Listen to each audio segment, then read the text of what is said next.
ಓಂ ಸಾಯಿರಾಮ್. ನನ್ನ ಸಾಯಿ ಸಹೋದರ ಸಹೋದರಿಯರೇ, ಈ ನನ್ನ ಸಂದೇಶದಲ್ಲಿ ನನ್ನ ಪ್ರೀತಿಯ ತಾಯಿಗಾದ ಒಂದು ಸಾಯಿಬಾಬಾ ಮತ್ತು ಶ್ರೀಕೃಷ್ಣನ ಪವಾಡದ ಬಗ್ಗೆ ನಿಮ್ಮೆಲ್ಲರ ಜೊತೆ ಹಂಚ್ಕೊಳ್ತಾ ಇದ್ದೀನಿ. ಕಳೆದ ವಾರ ನಮ್ಮಮ್ಮ ಅವರ ಗೆಳತಿಗೆ 3,800 ರೂಪಾಯಿ ಟ್ರಾನ್ಸ್ಫರ್ ಮಾಡೋಕ್ಕೆ ಹೋಗಿ ತಪ್ಪಾಗಿ ಅದನ್ನು ನಮ್ಮ ಬೆಂಗಳೂರಿನಲ್ಲಿನ ಒಂದು ಆಟೋ ಚಾಲಕರಿಗೆ ಟ್ರಾನ್ಸ್ಫರ್ ಮಾಡಿಬಿಟ್ರು. ಅವರು ಆ ಆಟೋದಲ್ಲಿ 2 ತಿಂಗಳ ಮುಂಚೆ ಪ್ರಯಾಣಿಸಿದ್ರು ಮತ್ತು ಅವ್ರು ಯೂಸ್ ಮಾಡಿರೋ ಪೇಮೆಂಟ್ ಆ್ಯಪಲ್ಲಿ ಆ ಆಟೋ ಡ್ರೈವರ್ ಅವರ ಫೋನ್ ನಂಬರ್ ಹೈಡ್ ಆಗಿತ್ತು. ಆದರೂ ಅವರು ಆ ಆ್ಯಪ್ ಮುಖಾಂತರ ಒಂದು ಮೆಸೇಜನ್ನು ಮಾತ್ರ ಹಾಕಿದ್ರು. ಮೆಸೇಜ್ ಹಾಕಿ ನನಗೆ ಕಾಲ್ ಮಾಡಿ ನಮ್ಮಮ್ಮ ತಿಳಿಸಿದ್ರು, ನಾನು ಅವರಿಗೆ ಇದನ್ನು ಬಿಟ್ಬಿಡಮ್ಮ, ಬಂದರೆ ಬರುತ್ತೆ ಅಂಥೇಳಿ ಅವ್ರಿಗೆ ಸಮಾಧಾನ ಮಾಡಿ ಸಾಯಿಬಾಬಾರಿಗೊಂದು ಪ್ರಾರ್ಥನೆ ಮಾಡಿ ನಾನು ಅದನ್ನು ಅಲ್ಲೇ ಬಿಟ್ಬಿಟ್ಟೆ.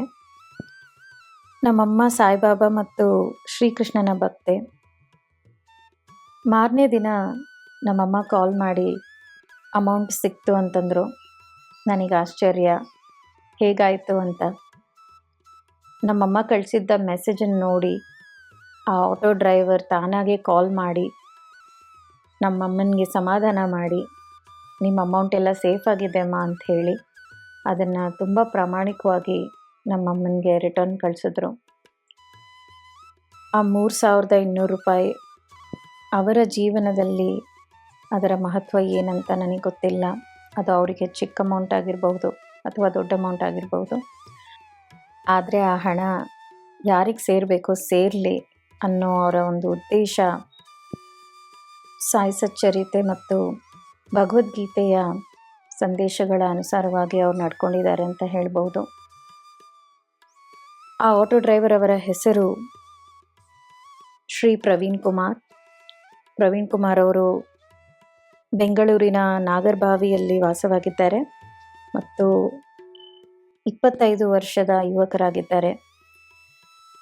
ಆಂಜನೇಯ ಸ್ವಾಮಿ ಅವರ ಭಕ್ತರಾಗಿದ್ದಾರೆ. ಪ್ರವೀಣ್ ಕುಮಾರ್ ಅವರ ಪ್ರಾಮಾಣಿಕತೆಗೆ ನನ್ನ ನಮನಗಳು ಮತ್ತು ಅವರಿಗೆ ನನ್ನ ಹೃದಯಪೂರ್ವಕವಾದ ಧನ್ಯವಾದಗಳನ್ನು ನಾನು ಸಲ್ಲಿಸ್ತಾ ಇದ್ದೀನಿ.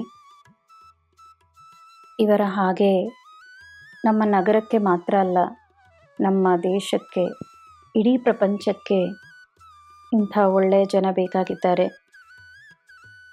ಹಲವಾರು ಯುವಕರಿಗೆ ಇವರು ಒಂದು ಒಳ್ಳೆಯ ಉದಾಹರಣೆಯಾಗಿ ಪ್ರೇರಣೆಯಾಗಿರಲಿ ಮತ್ತು ಸಾಯಿಬಾಬಾ ಇವರಿಗೆ ಆಯುಷ್ಯ, ಐಶ್ವರ್ಯ, ಸುಖ, ಶಾಂತಿ, ನೆಮ್ಮದಿ, ಸಕಲ ಸೌಭಾಗ್ಯಗಳನ್ನು ನೀಡಬೇಕಂತ ಪ್ರಾರ್ಥಿಸ್ತಾ ಇದ್ದೀನಿ.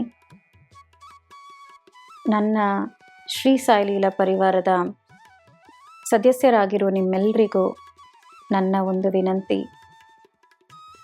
ಪ್ರವೀಣ್ ಕುಮಾರ್ ಅವರ ಅಭಿವೃದ್ಧಿಗಾಗಿ, ಅವರ ಒಳ್ಳೆಯ ಭವಿಷ್ಯಕ್ಕಾಗಿ ನೀವೆಲ್ಲರೂ ಪ್ರಾರ್ಥಿಸಬೇಕು, ಅವ್ರನ್ನ ಹಾರೈಸಬೇಕು.